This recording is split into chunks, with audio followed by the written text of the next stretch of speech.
Hello everyone, hello garden में आप सभी का स्वागत है। ये बीटीटीएच नोवेल का एपिसोड नंबर 223। जैसा कि हमने पिछले एपिसोड में देखा था, जियान की फाइनली मुलाकात हो जाती है शाओजॉन से और इस एपिसोड में उसकी ब्लड लाइन चेंज होने वाली है। बट इससे पहले हम रिकैप को शुरू करें। आप जल्दी से वीडियो को लाइक और सब्सक्राइब जरूर करिए, जिससे फ्यूचर में ऐसे वीडियोस आपके पास लगातार पहुंचते रहे। चलो अब जानते हैं पिछले पार्ट में क्या हुआ था। हान्या और हनली जो कि जियान की टोली के सामने दोबारा आए थे, वो खाली हाथ तो वापस बिल्कुल नहीं लौटते। उनके साथ आई होती है तो एनर्जी बॉडीज, और इन दोनों एनर्जी बॉडीज की कल्टीवेशन दोशंग लेवल पे पहुंच चुकी होती है। कुछ देर बाद हमें मालूम पड़ता है कि ये दोनों भी हन क्लैन के पुराने मेंबर्स रहे हैं। इन दोनों में एक बुड्ढे का नाम होता है हंडियाओ, जैसे हन्या जियान के बारे में बताता है। जब हंडियाओ को मालूम पड़ता है कि जियान सिर्फ अपनी एबिलिटीज पर रिलाई करते हुए यहाँ तक पहुंचा है, वो समझ जाता है कि जियान को जिंदा रहने नहीं दिया जा सकता। वहीं पे जियान की टोली भी समझ गई थी कि इन दोनों दोशंग से तो वो फाइट बिल्कुल नहीं कर सकते हैं। इस वजह से सब लोग अलग अलग तरीके से भागना शुरू कर देते हैं। लेकिन ये सबसे बड़ी गलती थी। उस हंडियाओ के एक इशारे पे जो सभी अलग अलग दिशाओं में भाग रहे थे, उन्हें इंक्लूड करते हुए 10,000 फीट का रेडियस पूरी तरीके से जाम हो जाता है। बोले तो टाइम और स्पेस एकदम पॉज हो गए थे। जब गुचियांग और बाकी लोग डिस्पेयर में जा रहे होते हैं, तब जुनर की गोल्डन फ्लेम ब्लास्ट होती है। इसकी वजह से वो स्पेस के रेस्ट्रिक्शंस टूट गए थे। इस मौके का फायदा उठा के जियान भी अपनी फ्लेम को ब्लास्ट कर देता है, कुछ जिस तरीके से स्पेशल लॉक टूट पाया था। लेकिन भले लोग स्पेशल लॉक से बाहर आ चुके हो, लेकिन वो एक दोशंग से फाइट बिल्कुल नहीं कर सकते। और होता भी कुछ ऐसा ही है। वो हंडिया ज्यादा टाइम वेस्ट न करते हुए इन सब के ऊपर एक पाम अटैक कर देता है। इस पाम अटैक के जवाब में जियान ने अपनी टीएन क्लास की 2 स्किल हेवन क्रिएशन पाम, और जुनर के ग्रुप ने भी अपनी अपनी टीएन क्लास की 2 स्किल्स का यूज किया था। लेकिन ये काफी नहीं होता। हंडियाओ का अटैक इन सभी के अटैक्स को तुरंत ही डिस्ट्रॉय कर देता है। जब इन सभी की जान जाने वाली होती है, तभी इन सभी की जान बचाते हैं सेंट सुएडाओ। सेंट सुएडाओ को बीच में इंटरफेयर करते हुए देख वो हंडियाओ का डुओ एकदम गुस्सा हो जाता है। बट इससे पहले वो कुछ कर पाते हैं, शाओजॉन ने बीच में एंट्री मारी थी। भले ही उनकी रियल बॉडी ना हो, फिर भी वो अपने एक ही तमाचे से इन दोनों दोशंग को तबाह कर देते हैं। और हन्या और हनली का क्या हुआ, इसके बारे में तो किसी को पता नहीं। जिसके बाद जियान शाओजॉन को ग्रीट करता है और ये पूरा ग्रुप चला जाता है शाओजॉन की टूम की तरफ। शाओजॉन जियान और जुनर को छोड़ के बाकी सभी को अपनी टूम के बाहर ट्रेन करने के लिए बोलते हैं, और जियान और जुनर चले जाते हैं टूम के अंदर। भले ही शाओजॉन की टूम बाहर से एक पत्थर का टैबलेट लग रही हो, लेकिन जैसे ही वो दोनों इसमें एंटर करते हैं, उन्हें इसके अंदर एक अलग ही दुनिया दिखाई देती है। टूम के अंदर एक एंशिएंट सा हाउस मौजूद था, और इसके सामने होता है एक बड़ा सा पॉन्ड, जिसमें क्लियर वाटर के साथ साथ कई हरे रंग के कमल भी होते हैं। जिसके बाद एंसेस्टर शाओजॉन और जियान के बीच में शाओ क्लैन की हिस्ट्री से रिलेटेड बातें होने लगी थी। जियान शाओ क्लैन की करंट कंडीशन को अच्छे से एक्सप्लेन करता है। पूरे मामले को सुनकर शाओजॉन खुद को काफी ब्लेम कर रहे थे। वो जियान से कहते हैं क्लैन की ब्लड लाइन को मेंटेन करने के लिए उस क्लैन में लगातार दूधी की जरूरत होती है, और मैं जिस प्रॉमिस को फुलफिल नहीं कर पाया, मैं उम्मीद करता हूँ कि मेरे डिसेंडेंट होने की खातिर तुम उसे पूरा करोगे। ये कहने के बाद शाओजॉन एंटर कर जाते हैं उस पॉन्ड के अंदर। तुरंत ही उनकी बॉडी में से ब्लड कलर की एनर्जी रिलीज होने लगी थी। इस रीजन की वजह से जो पॉन्ड का वाटर एकदम क्लियर हुआ करता था, अब एकदम ब्लडी रेड हो जाता है। अब आगे क्या होने वाला है, इसके बारे में हम जानते हैं इस एपिसोड में। अगर इंपॉर्टेंट डिटेल्स को मिस नहीं करना चाहते, तो फिर वीडियो को एंड तक देखना बिल्कुल मस्ट है। इस ब्लडी एनर्जी के लगातार एंटर करने की वजह से पॉन्ड का क्लियर वाटर पूरी तरीके से ब्लडी हो जाता है। एंड में जाके इस पॉन्ड में से एक डेंस ब्लड की वेव राइज होने लगी थी। पानी के अंदर एक extremely fighting energy slowly form हो रही होती है। जियान जो कि पॉन्ड के साइड में खड़ा हुआ होता है, वो इस टेरिफाइंग चेंज को सेंस करता है। लेकिन ऐसा होने की वजह से जियान को कोई परेशानी तो बिल्कुल नहीं होती, बल्कि उसका ब्लड फ्लो और भी तेज हो जाता है। ऐसा लगता है उसका खून किसी चीज की डिमांड कर रहा है। हम जियान को अपने हाथों को क्लेंच करते हुए देखते हैं। वो कहता है तो ये है शाओ क्लैन की ब्लड लाइन। हाँ, इस तरीके की स्ट्रेंथ ऑलरेडी शाओ क्लैन को छोड़ चुकी है। लेकिन अनएक्सपेक्टेड बात है कि जियान आज भी इसे सेंस कर पा रहा है। पूल के अंदर खड़े शाओजॉन जो कि एकदम व्हाइट हेयर्ड ओल्ड मैन बन चुके होते हैं, वो जियान को देख के स्माइल करते हैं। उनके मुंह से एक होर्स आवाज बाहर आती है। वो कहते हैं जियान, पॉन्ड में एंटर करके शाओ क्लैन की लास्ट ब्लड लाइन को इनहेरिट करो। इस समय शाओजॉन की एल्डरली आंखों में एक होप नजर आ रही थी। लगता है शाओ क्लैन पूरी तरीके से होपलेस नहीं है। भले ही सामने खड़े शाओ क्लैन की यंगर जनरेशन के मेंबर की अचीवमेंट्स उनके अपने समय की अचीवमेंट से कंपेयर नहीं करी जा सकती हो, लेकिन शाओजॉन अंदर से ऐसा फील कर रहे थे कि जो काम वो नहीं कर पाए, वो ये नई जनरेशन का मेंबर करके दिखाएगा। शाओजॉन के ऐसे अपीयरेंस को देख के जियान एक गहरी सांस भरता है। वो जानता था कि सेंटिमेंटल होने का समय नहीं है। शाओजॉन ऐसी टेक्निक का यूज करके उसका वेट कर रहे हैं, जिसकी वजह से उनकी हेल्थ एकदम ह्यूमन और घोस्ट के बीच की रह गई है। वो बस शाओ क्लैन की फाइनल ब्लड लाइन को पास करना चाहते थे। अभी जियान इस चीज को बिल्कुल रिजेक्ट नहीं कर सकता था, बल्कि उसे इस चीज को हर कीमत पर स्वीकार करना होगा, क्योंकि वो ही डिक्लाइन शाओ क्लैन की लास्ट होप है। जब ये सब बातें जियान के दिमाग में चल रही होती है, पीछे जुनर की सॉफ्ट आवाज आती है। वो कहती है, बिग ब्रदर जियान, आप केयरफुल रहना। ये सुन के जियान हेजिटेट करना छोड़ देता है। वो अपने पैरों को आगे बढ़ा बढ़ा के ब्लड पूल में एंटर कर गया था। हम जियान को ब्लड पूल के मिडिल में जाते हुए देखते हैं। जैसे उसके कदम ब्लड पूल के सेंटर में टच करते हैं, उसके शरीर के अंदर का खून खोलने लगता है। कई ब्लड एनर्जीज पतले पतले थ्रेड्स में ट्रांसफॉर्म होके उसके शरीर में एंटर करने की कोशिश करती हैं। वो एकदम भयानक तरीके से जियान की बॉडी के पोर्स को रास्ता बना के उसके खून में मिलने लगती हैं। इनकी वजह से अचानक से पेन राइज होता है। हम तुरंत ही जियान के चेहरे को पील होते हुए देखते हैं। तुरंत ही उसने ठंडी सांस भरी थी। जब शाओजॉन जियान के पेनफुल एक्सप्रेशन को देखते हैं, वो मामले को एक्सप्लेन करने लगते हैं। वो कहते हैं हो सकता है शुरुआत में थोड़ा पेनफुल हो। ये ब्लड लाइन स्ट्रेंथ शुरुआत में तुम्हारे खून को धोएगी, क्योंकि ऐसा करने के बाद ही ब्लड लाइन स्ट्रेंथ तुम्हारी बॉडी से मर्ज हो सकती है। इस चीज को इनहेरिटेंस का पहला स्टेप बोला जाएगा, जहाँ पे तुम्हारा खून बदला जा रहा है। जियान नॉड करता है। वो अपनी दांती मीस के उस पेन को सहने की पूरी कोशिश करता है। वो सेंस कर पा रहा था कि इस इंटेंस पेन के अंदर उसके शरीर के अंदर का खून काफी जल्दी से डिसअपियर हो रहा है। बहुत ही जल्दी जियान की बॉडी में कमजोरी फैलती है, जिसकी वजह से जियान को पलकों को भी झपकाने में परेशानी होती है। जब शाओजॉन देखते हैं कि जियान ग्रेजुअली अपनी आंखें बंद करने वाला है, तुरंत ही उनकी स्टर्न आवाज जियान के कान में एंटर करती है। वो कहते हैं जियान तुम बिल्कुल अनकॉन्शियस नहीं हो सकते, वरना तुम्हारा ब्लड अच्छे से वॉश नहीं होगा और तुम क्लैन की ब्लड लाइन को लिमिट तक अनलीश नहीं कर पाओगे। शाओ क्लैन के सभी मेंबर्स के अंदर की ब्लड लाइन पूरी तरीके से डिसअपियर हो चुकी है। इस वजह से बाकी क्लैंस की तरह इसे जेंटल टेक्निक्स का यूज करके एक्टिवेट नहीं किया जा सकता। तुम्हारे ऊपर ऐसा ओवरबेरिंग मेथड ही काम आ सकता है। शाओजॉन के सिस्टर नवाज को देख के जियान तुरंत ही कांप जाता है। वाली वो एकदम एक्सट्रीमली वीकेंड स्टेट में चला गया हो, फिर भी अपनी दांती मीस की बिल्कुल हार नहीं मानता। जूनर जो कि ब्लड पूल के साइड में बैठ के जियान को देख रही होती है, जियान के ऐसा एक्सप्रेशन को देख के उसके हाथ भी क्लेंच हो जाते हैं। उसके दिल में एक अजीब सा दर्द उठा था। हम शाओजॉन को साय करते हुए देखते हैं। वो कहते हैं अभी की क्लैन की कंडीशन ऐसी खराब हो चुकी है, इस वजह से ब्लड लाइन को असिमिलेट करने के लिए ऐसे एक्स्ट्राऑर्डिनरी मेथड का यूज करना होगा। ये कहने के बाद वो ब्लड पूल के साइड में बैठ जाते हैं। ब्लड को पूरी तरीके से चेंज करने के लिए काफी लंबा समय लगने वाला है। दूसरे शब्दों में कहा जाए तो जियान का पेन तो बस शुरू हो रहा है। अभी उसे इंड्योर करने के लिए काफी लंबा समय बाकी है। कुछ इसी तरीके से टाइम फ्लो होने लगता है। पलक झपकते ही 10 दिन निकल गए थे। इस समय के दौरान जियान ब्लड पूल के अंदर सोक कर रहा होता है। उसके ब्लड के क्लियर होने की वजह से अभी का जियान बिल्कुल हड्डिया सा हो गया था। उसका चेहरा इतना सफेद हो गया होता है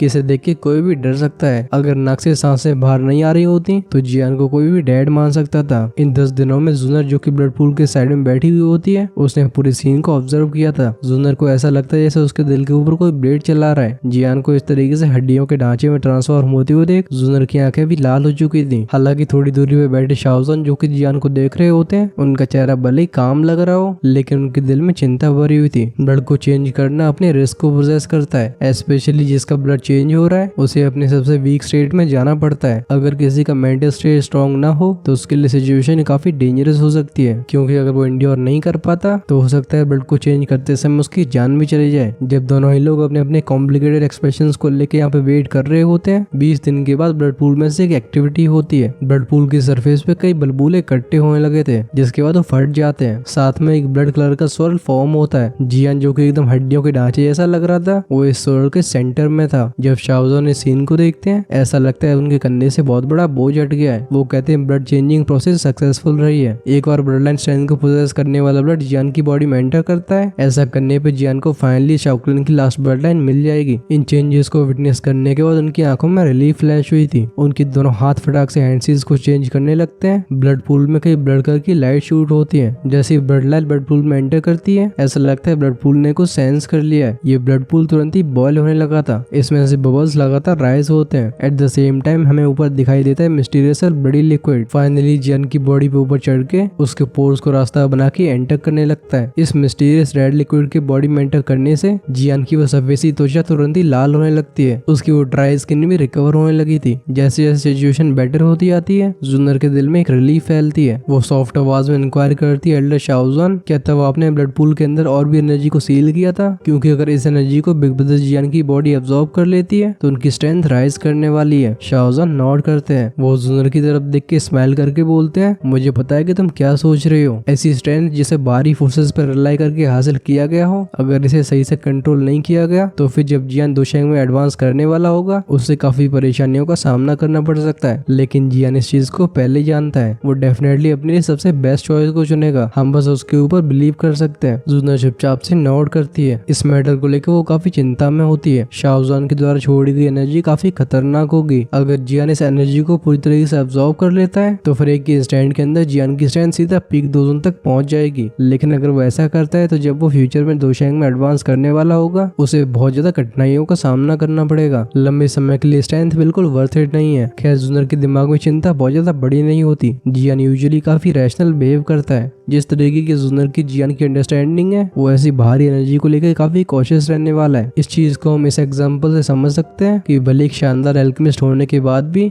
जियान अपनी स्ट्रेंथ को इंक्रीज करने के लिए मेडिसिनल पिल्स पे बहुत ही कम रिलाई करता है। इस वजह से जियान को इस एनर्जी के लिए प्रिपेयर्ड होना ही चाहिए। शाहजहान कहते हैं चलो हम पहले ब्लड को पूरी तरीके से चेंज होने देते हैं, इसमें अभी काफी लंबा समय लगने वाला है। ये कहने के बाद वो अपनी आंखों को बंद कर लेते हैं। जुनर जो कि साइड में बैठी हुई होती है उसकी नजरें जाती हैं पूल की तरफ। जब उसे कोई भी अनयूजुअल चेंज दिखाई नहीं देता वो अपनी आंखें बंद करके ट्रेनिंग स्टेट में एंटर कर जाती है। ये एंशिएंट हॉल फिर से पूरी तरीके से साइलेंट हो जाता है। बस सुनाई देते हैं वो बबल्स के साउंड। इस साइलेंस के दौरान एक महीना फिर से चला जाता है। अभी भी पॉन्ड के अंदर के बबल्स बिल्कुल कम नहीं होते, लेकिन जियान की त्वचा उसके पहले की जैसी हो जाती है। अभी जियान पूरी तरीके से लाइफ फोर्स से भरा हुआ था। हम कोई ब्लड एनर्जी के पतले पतले थ्रेड्स को देखते हैं जो कि जियान की चारों तरफ घूमने के बाद उसकी पोर्स में एंटर कर जाते थे। इस एनर्जी के लगातार बॉडी में एंटर होने की वजह से जियान का ऑरा ग्रेजुअली राइज करता है। ये साइलेंस कुछ और समय तक चलता है। एक सर्टेन टाइम पे ब्लड पूल के अंदर के सारे बबल्स वहीं पे रुक जाते हैं। एक तेज बैंग का साउंड सुनाई देता है। चारों तरफ ब्लडी फॉग फैल गया था, लेकिन स्ट्रेंजली जियान की बॉडी से एक पर्पल ब्राउन लाइट बाहर आती है जो कि सारे ब्लड के ट्रेसेस को रोक लेती है। अचानक से हुए इस अनएक्सपेक्टेड चेंज की वजह से शाओजन और जुनर जो कि पूल के साइड में बैठे हुए होते हैं उनकी आंखें खुल जाती हैं। सीन को देख के वो एकदम स्टन्ड हो गए थे। पर्पल गोल्डन लाइट को देख के जुनर एकदम चौंक गई थी। वो कहती ये क्या है। वो जियान की बॉडी के अंदर से एक एक्सट्रीमली नोबल और मिस्टीरियस ऑरे को सेंस कर पा रही थी। ऐसे ऑरे को उसने पहले कभी सेंस नहीं किया है। इस पर्पल गोल्डन लाइट को देख के शाओजन के आईब्रोज भी निट हो जाती हैं। लगता है वो गहरी सोच में चले गए। काफी समय के बाद उनके चेहरे का एक्सप्रेशन चेंज होता है। एंसेस्टर शाओजन सरप्राइज से भरी आवाज में कहते हैं ये dragon phoenix blood line strength है। आखिरी लेजेंडरी चीज जियान के ऊपर क्यों अपीयर हो रही है। Dragon phoenix blood line strength. शाओजन की आवाज को सुनकर जुनर भी स्टार्टल्ड हो गई थी। वो एक अनसर्टेन आवाज में कहती है क्या चीज है। दुखी कॉन्टिनेंट की हिस्ट्री में ड्रैगन फिनिक्स बहुत ही रेयरली अपीयर हुई है। इस वजह से भले जुनर गुक्लैन की मेंबर हो तब भी इस मिस्टीरियस चीज के बारे में उसे कोई जानकारी नहीं थी। शाओजन जो कि ब्लड पूल के अंदर जियान को स्टडी कर रहे होते हैं उनके चेहरे पे भी सरप्राइज से भरा एक्सप्रेशन था। उनके लिए इमेजिन करना काफी मुश्किल हो रहा था कि जियान की बॉडी में से मिस्टीरियस चीज छिपी हुई है। हमें पता होना चाहिए कि ड्रैगन फिनिक्स जैसी लेजेंडरी चीज शाओजन ने भी अपनी लाइफ में कभी नहीं देखी है। शाओजन इसके बारे में स्लोली एक्सप्लेन करते हैं। वो कहते हैं एक ड्रैगन फिनिक्स ऐसा मिस्टीरियस क्रीचर होता है जो कि एंशिएंट बॉय ड्रैगन और एंशिएंट हेवन फिनिक्स दोनों की ब्लड लाइन को पोजेस करता है। इसे मैजिकल बीस्ट वर्ल्ड का ट्रू सुप्रीम एग्जिस्टेंस बोला जा सकता है, लेकिन हिस्ट्री में बहुत कम बार अपीयर हुए हैं। मैंने भी अपनी लाइफ में ऐसे एग्जिस्टेंस को कभी नहीं देखा। जुनर अपनी आईब्रोज को नेट कर लेती है। वो कहती है एक मिस्टीरियस क्रीचर जो कि एंशिएंट बॉय ड्रैगन और हेवन डिवाइन फिनिक्स दोनों की ब्लड लाइन को पोजेस करता हो। वो अच्छे से जानती है कि जिया की real form ancient boy dragon है, लेकिन जिया ने हेवन फिनिक्स डीमन ट्राइब से कब कांटेक्ट किया इसकी जुनर को कोई खबर नहीं मिली। आखिरकार एक एंशिएंट हेवनली फिनिक्स एक ऐसा मैजिकल बीस्ट है जो कि पहले से एक्सटेंड हो चुका है। तभी शाओजन की हेल्पलेस आवाज आती है। वो कहते हैं हालांकि मुझे नहीं पता है कि ये ड्रैगन फिनिक्स ब्लड लाइन कहाँ से आई है, लेकिन सिचुएशन को देख के ऐसा लगता है जैसे पिछले ब्लड रिमूवल में ये dragon phoenix blood line remove नहीं हुई है। जैसे जैसे शाओक्लन की ब्लड लाइन स्ट्रेंथ जियान की बॉडी को और भी ऑक्यूपाई करती है ये ड्रैगन फिनिक्स ब्लड लाइन और भी इंड्योर नहीं कर पाती। इसी रीजन की वजह से इरप्ट हुई है। जुनर भौं से गोड़ के बोलती है क्या ये बिग ब्रदर जियान को इम्पैक्ट करने वाली है। एंसेस्टर शाओजन की आईब्रोज भी नेट हो चुकी थी। वो कहते हैं अगर हम ड्रैगन फिनिक्स ब्लड लाइन की स्ट्रेंथ के रेजिस्टेंस को नहीं हटा पाते तो फिर शाओक्लन की ब्लड लाइन स्ट्रेंथ जियान की बॉडी से मर्ज नहीं हो पाएगी, क्योंकि अगर ये फोर्सफुली मर्ज होने की कोशिश करती है तो फिर जियान सीरियसली इंजर्ड भी हो सकता है। ये चीज शाओजन के लिए एक नया सरदर्द बन जाती है। ये ड्रैगन फिनिक्स ब्लड लाइन भी एक्सट्रीमली पावरफुल है। इससे एक जेन्युइन दूधी ब्लड लाइन से कंपेयर किया जा सकता है। भले जियान के शरीर के अंदर इस तरीके की ब्लड लाइन स्ट्रेंथ का अमाउंट ज्यादा ना हो, लेकिन इसे हम अंडर एस्टिमेट भी नहीं कर सकते। जुनर एक चिंता से भरी आवाज में कहती है हमें क्या करना चाहिए। शाओजन थोड़ी देर तक सोचते रहते हैं। उनकी नजरें शिफ्ट होती हैं जुनर की तरफ। वो कहते हैं लिटिल गर्ल क्या तुम मेरी हेल्प कर रही हो या फिर जियान की।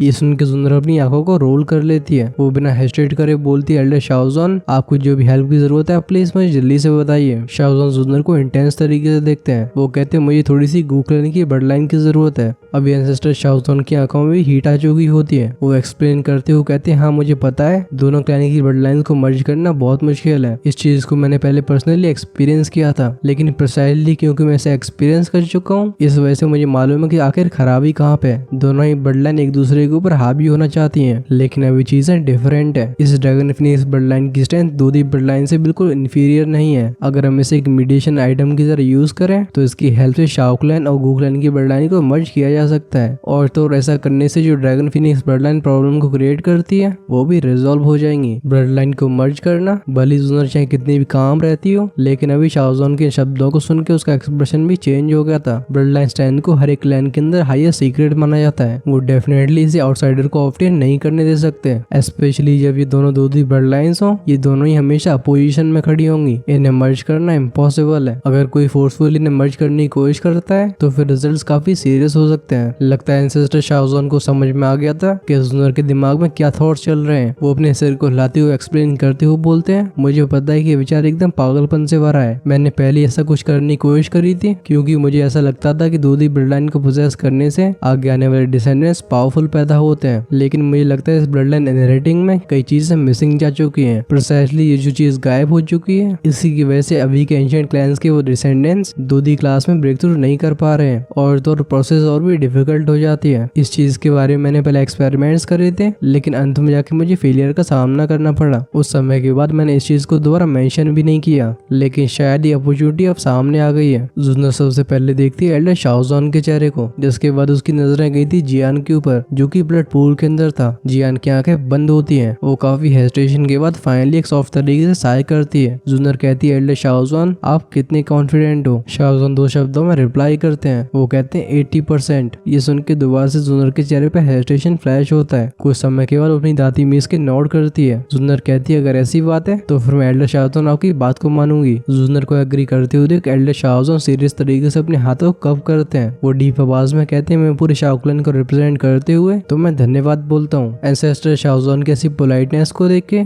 जूनर बस स्माइल ही कर सकती थी। अगर यहाँ पे जियान की बात नहीं हो रही होती तो फिर जूनर ऐसी क्रेजी रिक्वेस्ट को लेकर बिल्कुल एग्री नहीं करती। वो अंदर ही अंदर से इस बात को समझती थी कि जियान के दुश्मन बहुत ही पावरफुल है। अगर वो इन सभी के ऊपर जीत हासिल करना चाहता है तो उसे बहुत ही पावरफुल स्ट्रेंथ की जरूरत होगी। अगर ये ब्लड लाइन का मर्जर सक्सेसफुल होता है तो फिर जियान की बहुत ही बड़ी हेल्प होगी। जूनर एक ठंडी सांस भरने के बाद बहुत ही तेज से अपनी हैंडसीज को चेंज करने लगती है। उसके वो पहने हाथ उसकी कलाई को काट देते हैं। तुरंत ही खून की बूंदें अपीयर होती हैं। हम उन्हें के बाद एक ब्लड पूल के अंदर गिरते हुए देखते हैं। जैसे जैसे ये फ्रेश ब्लड की ड्रॉपलेट्स पूल के अंदर एंटर करती हैं, पूल के अंदर हो रही फ्लक्चुएशंस एकदम रुक जाती हैं। एक 5 फुट बड़ा खाली सा एरिया फॉर्म होता है। जूनर के हाथ से जो भी खून गिरा होता है वो उस हॉलो एरिया में इकट्ठा हो गया था। इस समय खून बिल्कुल बिखरता नहीं है, बल्कि इकट्ठा होकर एक फिस्ट की साइज की बॉल में ट्रांसफॉर्म हो गया था। हम इसे ब्लड पूल के अंदर फ्लोट करते हुए देखते हैं। अपनी कलाई से एक और खून की बूंद को नीचे टपकाने के बाद जूनर अपनी कलाई को रब करती है। खून का बहाव आना तुरंत ही रुक जाता है। इस समय जूनर का चेहरा एकदम पेल हो चुका होता है। वो एल्डर शाओजोन की तरफ देख के इन्फॉर्म करते हुए बोलती है, एल्डर शाओजोन ये मेरी ब्लड लाइन का वो मैक्सिमम ब्लड है जिसे मैं अपनी बॉडी से बाहर निकाल सकती हूँ, क्योंकि अगर मैं इसे कंटिन्यू रखती हूँ तो फिर ये मेरी ब्लड लाइन ग्रेड को इफेक्ट करेगा। कहीं इस चीज को क्लैन के द्वारा सेंस कर लिया जाता है तो वो लोग डेफिनेटली इसे बिग ब्रदर जियान से कनेक्ट करने वाले हैं। उस समय सिचुएशन और भी डेंजरस हो जाएगी। शाओजोन फिर से जूनर की तरफ अपने हाथों को कप करते हैं। वो कहते हैं, पहले से ही काफी है, तुम्हारा बहुत धन्यवाद। वो खुद एक बार शाओ क्लैन के क्लैन हेड रह चुके हैं। वो अच्छे से जानते थे कि जिस तरीके से जूनर अपने ब्लड को बाहर निकाल के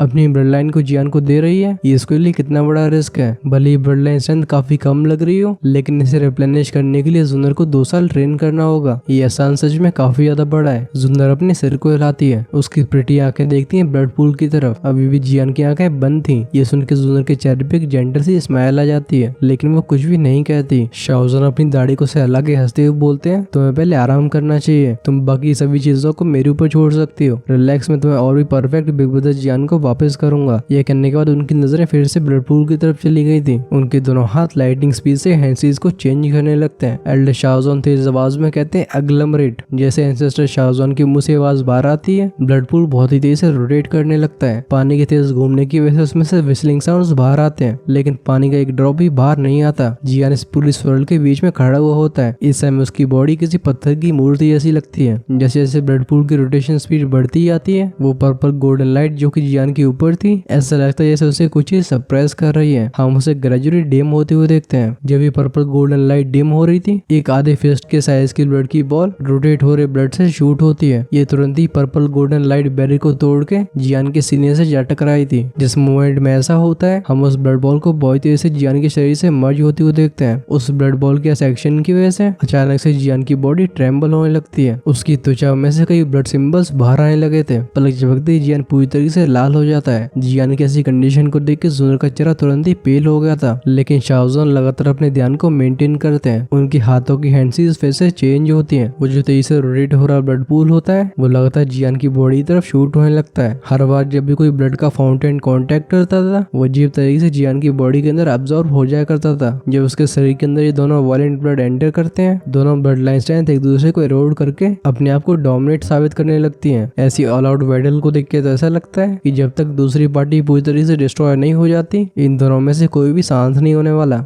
जब दोनों ब्लड लाइन स्ट्रेंथ एक दूसरे को इरोड करने में लगी हुई होती है तो वो ड्रैगन फिनिक्स ब्लड लाइन जो कि जियान की बॉडी में अभी तक छिपी हुई थी वो शाओजॉन की हैंडसीज चेंज करते ही इरप्ट होती है। ब्लड पूल में से एक डीप ड्रैगन का रोर और एक फिनिक्स की स्क्रीच करने की आवाज बाहर आती है। वो ड्रैगन फिनिक्स ब्लड लाइन जो कि थर्ड पार्टी होती है हम उसे दोनों इरोडिंग ब्लड लाइन की तरफ चार्ज करते हुए देखते हैं। ये तीनों तरह की ब्लड लाइन एक दूसरे में मर्ज हो जाती है और अगर इसमें शाओजॉन की परफेक्ट कंट्रोल को भी ऐड कर दिया जाए तो फिर शाओ क्लैन और गू क्लैन की दोनों ब्लड लाइन थोड़ी वीक हो जाती है। शाओजॉन के कंट्रोल के अंदर ही तीन तरीके की ब्लड लाइन स्ट्रेंथ तीन रंगों वाले ब्लड क्लस्टर को फॉर्म करती है। ये मिस्टीरियस क्लस्टर लगातार रोटेट होता रहता है। ऐसा होने पर तीनों ब्लड लाइन भी एक दूसरे में मर्ज होने के साइंस को शो करने लगी थी, लेकिन ये प्रोसेस बहुत ज्यादा स्लो होती है। इसे कंप्लीट होने में पूरा 1 महीना लग गया था। जब 1 महीने का समय खत्म होता है ये रोटेशन अचानक से हॉल्ट पे आती है। उस ब्लड लाइन की बॉल में से एक मिस्टीरियस पर्पल रेड क्लस्टर बाहर आता है। इस तरीके की ब्लड लाइन स्ट्रेंथ पूरी तरीके से नई ब्लड लाइन स्ट्रेंथ होती है। ये नई ब्लड लाइन दो दूधी ब्लड लाइंस और एक ड्रैगन फिनिक्स ब्लड लाइन के मर्जर से बनी थी। उस फेयर में से एक पर्पल रेड ब्लड बाहर आके इकट्ठा होने लगता है। एक मोमेंट के बाद एक अंगूठी के साइज का पर्पल रेड क्रिस्टल अपीयर होता है। ये तुरंत एक पर्पल रेड लाइट में ट्रांसफॉर्म होके जियान के सीने की तरफ रूथलेसली शूट हो जाता है। जैसे ही क्रिस्टल जियान के हार्ट से कांटेक्ट करता है उसकी बॉडी तुरंत ही कांप गई थी,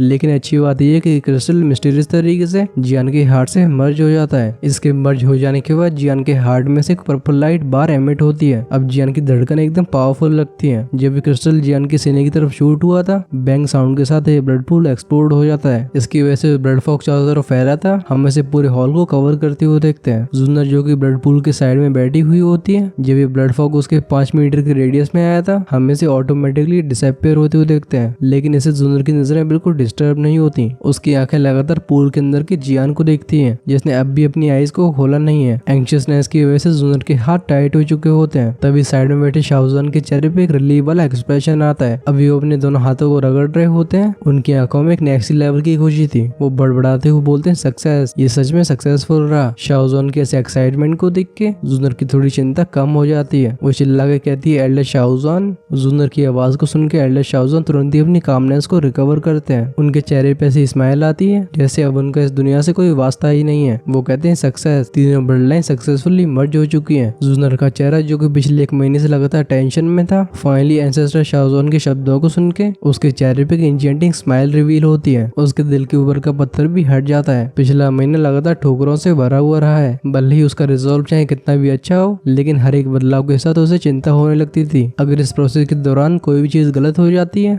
तो जुन्नर उसे बिल्कुल एक्सेप्ट नहीं कर पाती। एंसेस्टर शाओजॉन अपने पसीने को पहुंचते हैं। भले ही जुन्नर चिंता में रही हो, लेकिन उन्हें भी पिछले 1 महीने से चैन नहीं मिला था। अगर शाओ क्लैन को दोबारा से राइज करना है तो फिर उसकी आखिरी उम्मीद जियान है। शाओजॉन इस लड़की की सबसे ज्यादा वैल्यू करते थे। अगर जियान को कुछ भी हो जाता है तो वो शाओ क्लैन के सबसे बड़े सिनर बन जाएंगे। शाओजॉन की नजरें जाती हैं जियान के ऊपर जो कि ब्लड पूल के अंदर मौजूद था। वो एक्सप्लेन करते हुए बोलते हैं भले तीनों ब्लड लाइन सक्सेसफुली मर्ज हो चुकी हो, लेकिन ड्रैगन फिनिक्स ब्लड लाइन और गू क्लैन की ब्लड लाइन का अमाउंट बहुत कम है। इस समय ये ब्लड लाइन जियान की पूरी बॉडी को कवर नहीं कर पाएगी। इस वजह से जिस जगह इन दोनों ब्लड लाइन की सबसे ज्यादा ऑप्टिमम है वो है जियान का हार्ट, क्योंकि वहाँ पे स्लोली कल्टिवेट हो सकती है। जब जियान के शरीर के अंदर नई ब्लड लाइन सफिशिएंट अमाउंट में बन जाएगी और ये जब जियान की नसों में बहने लगेगी तब ये कहा जा सकेगा कि नई ब्लड लाइन मेच्योर हो चुकी है। उस समय जियान जो कि दोशांग में ब्रेक थ्रू करने के बाद डी क्लास में एंटर कर पाएगा, जैसा पिछले हजारों सालों से कोई भी नहीं कर पाया है। ये जियान के फेट पे डिपेंड करेगा। जुन्नर चुपचाप से नोट करती है। भले इस नई ब्लड लाइन का अमाउंट काफी कम हो, लेकिन लेकिन इसे एक सीड बोला जा सकता है। अब क्योंकि सीड को प्लांट कर दिया गया है तो अब बस इसके बड़े से पेड़ बनने का इंतजार है। उस समय जियान के एक कदम से पूरा दुई कॉन्टिनेंट ट्रैम्बल होगा। एंसेस्टर शाओजॉन कहते हैं चलो हम तब तक वेट करते हैं जब तक जियान मेरे द्वारा छोड़ी हुई एनर्जी को इनहेरिट करता है। इसमें काफी समय लगने वाला है। इस समय के दौरान तुम यहाँ पे चुपचाप से ट्रेन कर सकती हो। इस जगह पे हेवली टूम के अंदर की सबसे डेंस एनर्जी एग्जिस्ट करती है। यहाँ पे ट्रेन करने से तुम्हारी प्रोग्रेस भी काफी फास्ट होगी। शाओजॉन देखते हैं ब्लड पूल की तरफ। उस स्पॉट पे ब्लड पूल के डीप रीजन के अंदर से wave after wave dense energy release हो रही थी। ये कंटिन्यूसली जियान की बॉडी में फ्लो होती है। शाओजॉन इसे देख के क्लियरली समझ पा रहे थे कि विजियन उस एनर्जी को ऑब्जर्व कर रहा है जिसे उन्होंने अपने अंतिम समय में सील किया था। ये सुन के जूनर चुपचाप से नॉट करती है। उसकी प्रिटी आंखें एक मोमेंट के लिए जियान को देखती हैं। जब उसे लगता है कि सब कुछ सही है तभी उसकी आईब्रोज रिलैक्स होती हैं। वो स्लोली अपनी आंखों को बंद करके ट्रेनिंग स्टेट में एंटर कर जाती है। जूनर को ट्रेनिंग स्टेट में एंटर करते हुए देख शाओजॉन स्माइल करते हैं। वो ब्लड पूल के अंदर बैठे जियान को देख के बोलते हैं ये लिटिल फेलो काफी अच्छे चार्म को पोजेस करता है क्योंकि वो पहले शाओ क्लैन के हेड रह चुके हैं। वो नेचुरली इस बात को जानते थे कि एंशिएंट क्लैन का कोई मेंबर जो कि डिवाइन ब्लड लाइन को पोजेस करता है जैसे जैसे उसकी एज बढ़ती जाएगी उसका दिमाग भी परफेक्ट स्टेट में एंटर करता जाएगा। ऐसे परफेक्शन की वजह से ऐसा बहुत कम बार होता है जब वो अपोजिट जेंडर के लिए फीलिंग्स को पोजेस करें। इस वजह से शाओजॉन भी बिलीव नहीं कर पा रहे थे कि जूनर जियान के लिए इतना सब कर रही है। लेकिन शायद वो इस चीज को नहीं जानते थे कि इन दोनों के बीच की स्टोरी एकदम बचपन से शुरू होती है। जियान की शरीर के अंदर की ब्लड लाइन की प्रॉब्लम को रिजॉल्व करने के बाद अब शाओजॉन के पास और भी कुछ करने को नहीं रह जाता क्योंकि अब हर एक चीज जियान की रिस्पॉन्सिबिलिटी है। अगर वो सच में लगातार हेल्प करते रहते हैं तो फिर जियान की ग्रोथ को अफेक्ट कर सकता है। वो जियान को बिल्कुल बेनिफिट नहीं करेगा। और जैसा कि शाओजॉन ने कहा होता है उनके द्वारा छोड़ी हुई एनर्जी को ऑब्जॉर्व करने में जियान को काफी लंबा समय लगता है। इस समय के दौरान जूनर जो कि जियान को अपनी ब्लड लाइन डोनेट करने के बाद वीक स्टेट में एंटर कर चुकी थी वो जल्दी से परफेक्ट ट्रेनिंग स्टेट में एंटर कर जाती है। इस वजह से पूरा बड़ा सा हॉल एकदम क्वाइट हो जाता है। अच्छी बात है कि इतने सालों के बाद एंसेस्टर शाओजॉन ऑलरेडी ऐसे सीन से यूज्ड टू हो चुके हैं। वो अकेलापन महसूस नहीं करते। ऐसे शांत वातावरण के अंदर समय रेत की तरह हाथों से फिसलता रहता है। पलक झपकते इस एंशिएंट हॉल के अंदर 1 साल पास हो चुका होता है। लगभग ये पूरा समय जूनर ट्रेनिंग में बिताती है। हेवली टूम के अंदर की सबसे रिचेस्ट एनर्जी यहीं पे मौजूद है। इस वजह से पिछले 1 साल में उसका काफी फायदा हुआ था। सिर्फ वो अपने एग्जॉस्ट हुई ब्लड लाइन के आधे पोर्शन को रिकवर नहीं करती बल्कि इतनी ट्रेनिंग के बाद उसका ऑरा भी स्ट्रॉन्ग हो चुका था। ऑफ कोर्स इस लेवल पे आने के बाद उसकी ट्रेनिंग स्पीड ऑलरेडी काफी स्लो हो चुकी है लेकिन एट द वेरी लीस्ट ये स्लो स्पीड उसकी नॉर्मल ट्रेनिंग स्पीड से काफी तेज है। जब जूनर ओकेजनली अपनी ट्रेनिंग स्टेट से बाहर आती है उसकी नजरें जाती हैं जियान के ऊपर जो कि पूल के अंदर किसी स्टैचू की तरह बैठा हुआ है। इस 1 साल के समय के दौरान जियान की पलकें बिल्कुल फड़कती भी नहीं है। जियान के शरीर के अंदर एंटर कर रही उस एक्सट्रीमली रिच एनर्जी को देख के भी ऐसा लगता है जैसे उसका कोई अंत नहीं है। हालांकि बॉडी में एंटर करने वाली एनर्जी काफी फ्राइटिंग होती है लेकिन जूनर इस बात को समझती थी कि जब एनर्जी का लास्ट पार्ट जियान की बॉडी के अंदर एंटर करेगा तभी उसकी स्ट्रेंथ इरप्ट होने वाली है। इस 1 साल के समय के दौरान शाओजॉन लगातार ब्लड पूल को गार्ड करते रहते हैं। वो देखते हैं कि जैसे जैसे जियान ग्रेजुअली ब्लड पूल को ऑब्जर्व करता है ये ब्लडी पूल क्लियर होता जाता है। हम उनके चेहरे की स्माइल को और भी रिच होते हुए देखते हैं। आखिरकार उनके पास बस यही चीज है जैसे वो जियान को दे सकते हैं। कुछ इसी तरीके से टाइम बहुत ही तेजी से फ्लो होने लगता है। अच्छी बात यह है कि जैसे जैसे जियान थोड़ी थोड़ी एनर्जी को ऑब्जर्व कर रहा होता है हम देखते हैं कि ब्लड पूल क्लियर होता जा रहा है। इस ग्रेजुअली क्लियर हो रहे ब्लड पूल के अंदर जब जियान 6 महीने और गुजार देता है उस ब्लड कलर्ड एनर्जी का फाइनल थ्रेड जियान की बॉडी में एंटर करता है। इस फाइनल बड़ी लाइट के डिसअपीयर होने के बाद ये पॉन्ड फिर से एकदम क्लियर हो गया था। अब इसकी अपीयरेंस फिर से वैसी हो जाती है जब जियान ने इसे शुरुआत में देखा था। जिस मोमेंट में फाइनल एनर्जी जियान की बॉडी में एंटर करती है लगता है जूनर और शाओजॉन ने कुछ सेंस किया है। ऑलमोस्ट सेम टाइम पे दोनों की आंखें एक साथ ओपन होती हैं। वो देखते हैं जियान को जिसकी आंखें अभी भी बंद थी। इन दोनों की काफी समय तक देखने के बाद भी जियान कोई भी चेंजेस नहीं दिखाता। उसकी ब्रीदिंग भी पहले की तरह काम होती है लेकिन शाओजॉन और जूनर नेचुरली जियान की बॉडी के अंदर की फाइटिंग एनर्जी को सेंस कर पाते हैं। वो किसी ज्वालामुखी की तरह थी जो कि विस्फोट होने की कगार पे है। ये साइलेंस करीब आधे घंटे तक और चलता रहता है। वो पॉन्ड जिसमें एक भी रिपल नहीं देखी जा सकती थी अचानक से वो किसी थंडर की तरह एक्सप्लोड होता है। हम एक इनॉर्मस वाटर पिलर के ऊपर शूट होते हुए देखते हैं। पानी चारों तरफ फैलता है। ऐसा लगता है जैसे बहुत ही बड़ा तूफान नीचे आ रहा है लेकिन जूनर और शाओजॉन इस चीज को पूरी तरीके से इग्नोर मारते हैं। उनकी आंखें जो कि जियान के ऊपर लॉक हो चुकी होती हैं वो बिल्कुल ब्लिंक भी नहीं करती। हम एंसेस्टर शाओजॉन की फेस मैसेज को ट्विस्ट करते हुए देखते हैं। वो जुनर को बताते हैं उसका ऑरा राइज होने लगा है। उनके मुंह से आवाज जस्ट बाहर आई होती है तभी जियान की बॉडी में से एक वास्ट और माइटी ऑरा इरप्ट हुआ था। ये ऑरा एकदम फ्राइटनिंग स्पीड से राइज होने लगता है। शाओजॉन और जुनर जियान के राइज ऑरे को सेंस करते हैं जो कि एकदम अनस्टॉपेबल लग रहा था। Peak of 6 star, 7 star, peak of 7 star and 8 star. धीरे धीरे करके दोनों एक्सप्रेशंस काफी ग्रेव हो जाते हैं। सिर्फ 10 मिनट के कम समय में जियान का ऑरा सीधे 6 स्टार से 9 स्टार तक पहुंच जाता है और तो इस तरीके की स्ट्रेंथ में इंक्रीज अभी भी रुकने का नाम नहीं ले रही। काफी जल्दी 2 मिनट फिर से पास हो जाते हैं। अभी जुनर के चेहरे पे फिर से चिंता दिखने लगी थी। अगर जियान का ऑरा यहाँ पे रुक जाता है तो फिर उसके दूसरे में एडवांस करने के चांसेस काफी कम हो जाएंगे। शाओजॉन का चेहरा वैसे काफी काम लग रहा था लेकिन जिस तरीके से उनकी आईब्राउज नेट होती है हमें मालूम पड़ता है कि वो भी काफी टेंशन में है। शाओजॉन और जुनर की एंग्शियस आंखों के सामने जियान का ऑरा फाइनली 9 स्टार के पीक पे पहुंच जाता है। ऐसे सीन को देख के जुनर एकदम एंग्शियस हो जाती है। वो अपने हाथों को क्लेंच करते हुए बोलती है, बिग ब्रदर जियान अगर ये कंटिन्यू चलता रहता है तो आप फ्यूचर में इस लेवल के ऊपर नहीं जा पाओगे। शाओजॉन का चेहरा काफी सोलम था। अगर जियान इसी पावर की टेम्पटेशन को बिल्कुल रेजिस्ट नहीं कर पाता तो उसकी फ्यूचर की अचीवमेंट्स यहीं पे आकर रुक जाएंगी। अगर कोई भी आसानी से ऑब्टेन होने वाली स्टैंड के लिए अपने आप को सही में खो देता है तो वो फ्यूचर में बहुत आगे नहीं जा पाएगा। एंसेस्टर शाओजॉन बोलते हैं, जियान तो हमारे शाओ क्लैन की आखिरी उम्मीद हो, मुझे डिसअपॉइंट मत करना। अब क्या जियान ऐसी खतरनाक स्ट्रेंथ की टेम्पटेशन को रेजिस्ट कर पाता है? हमें इसका आंसर मिल रहा होगा नेक्स्ट एपिसोड में। हालांकि मैं भी उम्मीद करता हूँ कि जियान खुद को कंट्रोल कर ले, बाकी का उसके ऊपर। अब तुम सभी को क्या लगता है फटाफट से कमेंट्स में लिख के बताओ। नेक्स्ट एपिसोड में हमें जियान की एग्जैक्ट स्ट्रेंथ के बारे में तो मालूम पड़ेगा ही, साथ ही वो एक्टिवेट करने वाला शाओ क्लैन के क्लैन टैटू को, जिसके बाद एंसेस्टर शाओजॉन उसे फाइनल ट्रेनिंग देंगे। सो हमारे हेवली टूम वाला आर्क भी करीब 2 ही एपिसोड्स का रह गया है। अगर स्टोरी के पूरे पॉइंट ऑफ व्यू से भी देखा जाए तब ये वाला आर्क काफी ज्यादा इंपॉर्टेंट था क्योंकि ये वाला मामला यहीं पे खत्म नहीं होने वाला। फ्यूचर में जियान को यहाँ की नॉलेज की काफी जरूरत पड़ने वाली है। स्पेशली नेक्स्ट एपिसोड को बिल्कुल मिस नहीं करना है। अगर आप सभी को ये वाली एक्सप्लेनेशन पसंद आई है तो फिर जल्दी से लाइक का बटन स्मैश हो जाना चाहिए। हम इस वीडियो को लाइक हम रखते हैं 11.5 के लाइक्स का। आई होप आप सभी से कंप्लीट करवा दोगे क्योंकि अगर इस शाम तक कंप्लीट हो जाता है तो फिर तुम्हारा भाई नेक्स्ट एपिसोड को आज ही अपलोड करने की पूरी कोशिश करेगा। और अभी तक जिन लोगों ने चैनल को सब्सक्राइब नहीं किया है वो जल्दी से नीचे दिए गए सब्सक्राइब बटन को स्मैश कर दो जिससे फ्यूचर में औसम कंटेंट आपके पास लगातार पहुंचता रहे। आप चैनल की मेंबरशिप को ज्वाइन करके हमें पर्सनली सपोर्ट भी कर सकते हो। ऐसा करने से अर्ली एक्सेस जैसे फीचर आपके लिए अवेलेबल हो जाएंगे। ज्वाइन करने का ऑप्शन आपको सब्सक्राइब बटन के साइड में मिल जाएगा तो डेफिनेटली इसे चेक जरूर करना। तुम्हारे भाई ने एकदम खतरनाक अफोर्डेबल प्लान रखा है। चलो हम यहीं पे वीडियो को क्लोज करते हैं। अगर पिछले पार्ट को मिस कर दिया था तो उसे देखने के लिए लेफ्ट में क्लिक करो। वहीं पे नेक्स्ट एपिसोड को मैं सीधी तरफ चिपका देता हूँ ऑफ कोर्स जैसे ही वो रिलीज होता है। हम मिलते हैं वीडियो के उस पार, तब तक के लिए टाटा बाय बाय।